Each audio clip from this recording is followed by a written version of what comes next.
If you had asked anyone in that restaurant that night who the perfect couple was, their eyes would have gone straight to Eli Hunter and Sadie Brooks. But not for the reason you think.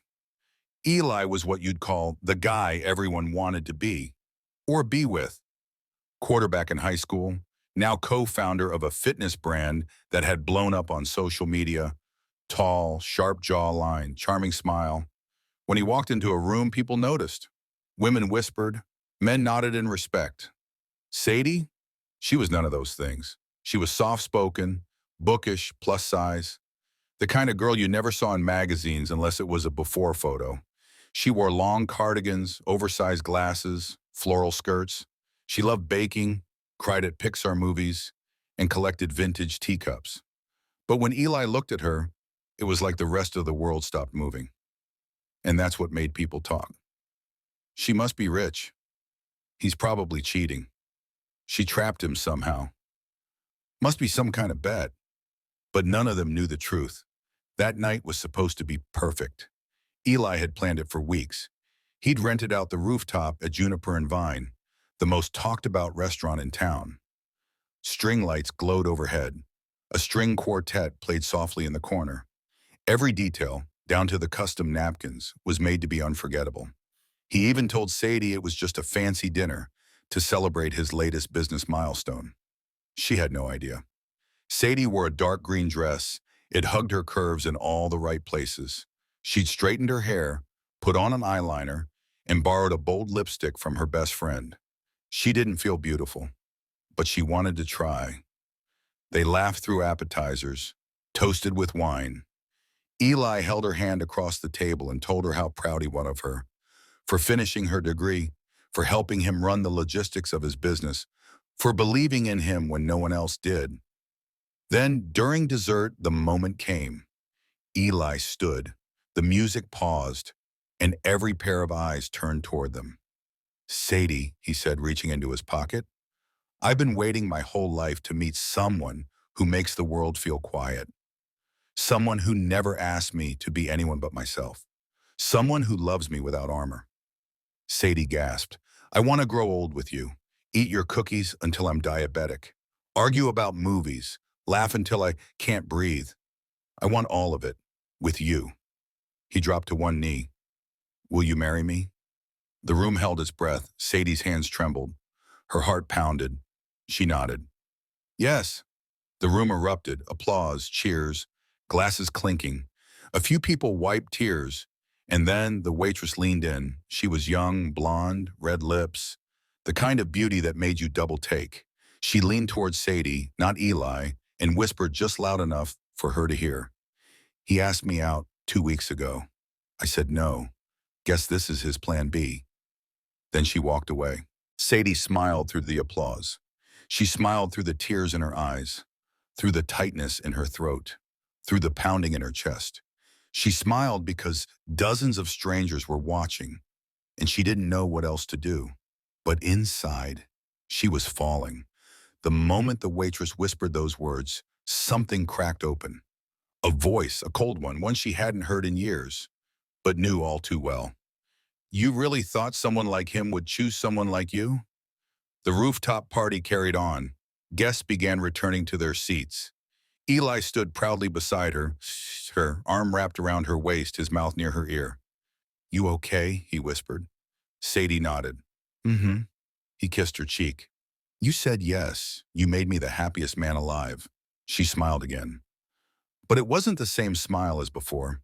In the bathroom, Sadie stared at herself in the mirror. Her lipstick had smudged, her mascara held on by a thread. She looked like she was holding together something much more fragile than makeup. What if it's true? What if this is all a show? A lie? What if I was the easy pick after someone said no? She didn't want to believe it. But the voice in her head, the one that always whispered in dressing rooms, in gyms, in department stores when nothing fit, was suddenly wide awake. "You're the good for now girl, the one they love in secret, never in the light." Back at the table, Eli was talking with a few guests, laughing. His smile was natural, effortless. Sadie watched him from across the room. God, he was beautiful. And he loved her, didn't he? He had to. He had told her 100 times. He chose her in front of everyone. But now those words from the waitress rang louder than his voice ever had. She walked back to the table slowly. Eli turned immediately. "Hey, where'd you go? I thought maybe you ran off with the ring." She smiled, tight. "Just needed a minute." He studied her. "You sure you're okay?" Sadie took a breath. "Can we talk? Just us?" They slipped into a quiet hallway near the kitchen, away from the music, away from the celebration. She turned to him. "There's something I need to ask, and I need you to be honest." He nodded, serious now. Sadie looked up, her voice trembled. "Did you ask that waitress out?" Eli blinked. "What?" "2 weeks ago," she said. "She told me. She said you asked her out. She said no, and that I'm plan B." His face changed, not guilty, but confused, then frustrated. "That's not true." "Eli, I swear to you," he said, voice low. "I don't know her. I mean, I've seen her around, but I never asked her out. Why would I?" "Because she looks like the kind of girl people expect you to be with." His jaw tensed. "Sadie, come on." "No," she said, arms crossing. "Let's just say it. I'm not the girl guys like you marry. I'm the one they hide until they find the right excuse to leave." Eli took a step forward. "You don't believe that." "I do," she said. "Right now, I do." The silence was loud. Eli's voice broke it. "Sadie, I love you. Do you hear me?" She looked away. He took her hands. "Look at me." She did. "I didn't propose to you to fix anything or to prove something or because someone else said no. I asked you because you're my home, because you're the only person who sees me, not the version everyone else wants." Sadie's eyes filled. Then why would she say that? Eli's expression hardened. "Because some people hate seeing love that doesn't match their fantasy. And maybe she was just being cruel." He paused. "But I'll find out, I promise." Eli left the hallway first. Sadie stayed behind for a moment, not to cry, not to hide, but to breathe. She stood in front of a small, framed painting on the wall, something abstract, all shades of gold and green. She stared at it blankly, thinking, is this what everyone sees when they look at me? Confusion, mismatch, something they can't place? Then she turned and walked straight into the woman from earlier, the waitress. She carried a tray with glasses, but when she saw Sadie, she froze. For a moment, neither of them spoke. Then Sadie said evenly, "Why did you say that to me?" The girl blinked. "Say what?" "In the middle of the proposal," Sadie continued, "you leaned in and said, 'Eli asked you out, and that I'm plan B,' which the girl's lip curled slightly. "Just figured you should know what kind of guy he is." "You said it to hurt me," Sadie said. The girl shrugged. Maybe I don't like liars." Sadie narrowed her eyes. "Did he actually ask you out?" Now the waitress paused. "He flirted, came in here a few times, smiled a lot, didn't say the words. But I know when someone's interested. That's not the same as asking." The waitress tilted her head. "No, but it's close enough when you're used to being invisible." Sadie took a breath. "So what? This was about you?" A long pause, then, "Yeah, maybe." And with that, she turned and walked away. Sadie stood frozen, heart racing. She wasn't angry, not fully. She was tired. In the bathroom, she leaned over the sink again. This time she didn't cry. She just looked at herself. Not at her size, not at her makeup, at her eyes. She'd spent so long second-guessing the girl in the mirror, and all it had taken was one whisper, one weaponized sentence, to rip the floor out again. But then, the door creaked open. A woman walked in, older, maybe late 50s, elegant, simple dress, kind face. She paused when she saw Sadie. "You all right, sweetheart?" Sadie laughed once dryly. "That's a dangerous question right now." The woman smiled softly. "I saw what happened. That waitress? She was cruel." Sadie looked down. "It worked." The woman approached gently. "Can I tell you something?" Sadie nodded. "I've been married for 32 years. When we got engaged, I was 40 pounds heavier. He looked like a movie star. People said all the same things. She must be rich. She's lucky he's into big girls. Even my sister said, he'll cheat. Sadie blinked. Did he? The woman smiled. Never, not once, but I almost ruined it. I believed the noise. Thought I didn't deserve him. I almost pushed him away before the wedding. Sadie swallowed. What stopped you? He grabbed my hands one night and said, will you just shut up long enough to love me back? They both laughed. The woman leaned in. Don't let someone else's bitterness steal what you've earned.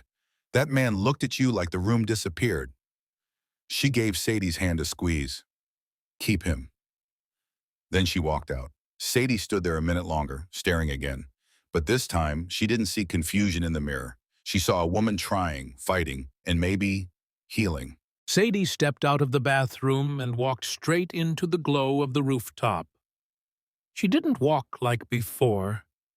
There was no hesitation, no shrinking. This time, she walked with truth in her chest. The crowd had mostly gone back to eating and drinking. Some eyes still followed her, but not like earlier.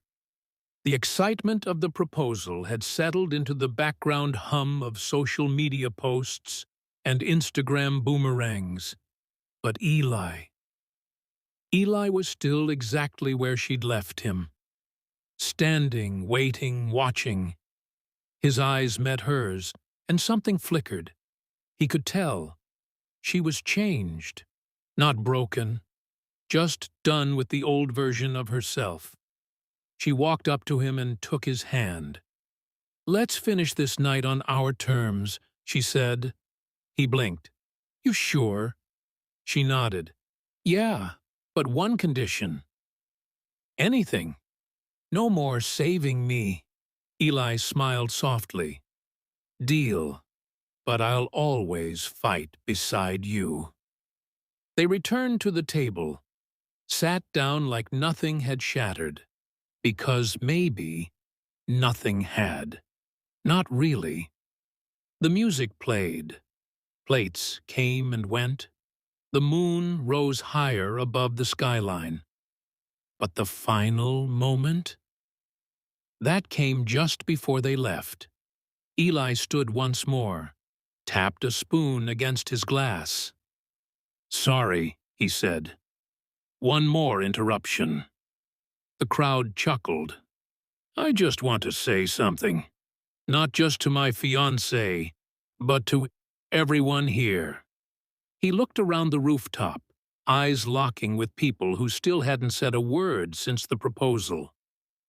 Some of you probably looked at us tonight and thought, what an unusual match. A few awkward laughs. You looked at her and wondered what she did to get me, or maybe what was wrong with me to settle. Now they were squirming. Well, he continued, I'm not settling.